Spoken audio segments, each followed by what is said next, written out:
Благодарам. Согласно Деловникот на Република на Македонија, барам дополнување на дневниот ред со предлог на закон за изменување и дополнување на Законот за служба во армијата на Република Македонија по скратена постапка. Тоа го барам од неколку причини, затоа што овој закон предвидува повеќе работи кои што се во интерес на на лицата кои што вршат служба во армијата на Република Македонија. Имено со законот се регулира статусот на професионалните војници на кои службата во армијата им престанува поради навршување на 45 години возраст, на начин што на истите им се даваат две опции: да засноваат работен однос на неопределено време без објавување на јавен оглас, со превземање во органите на државната и локалната власт и други државни органи согласно со нивната стручна подготовка и лични способности, или пак право на испратнина, односно еднократен надоместок во износ од 1000 евра во денарска противвредност за секоја година помината во служба на армијата. Понатака,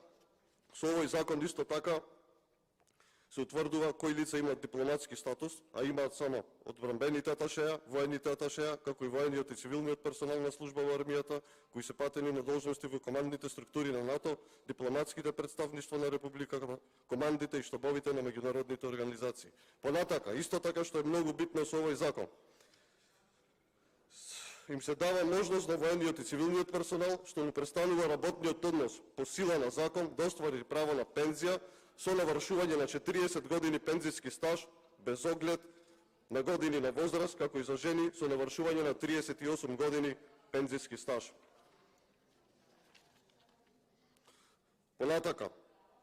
активниот воен и цивилен персонал на лично барање и негова согласност може да замине во пензија со навршени 55 години старост, иако нема 40 години пензиски стаж, со пензиска основица од 80%. Понатака, ќе се изврши корекција во висината на пензијата и на воените на цивилниот персонал, на кој од денот на формирањето на армијата на Република Македонија до денот на влегување во сила на овој закон им престанал работниот однос согласно законите за служба во армијата на Република Македонија.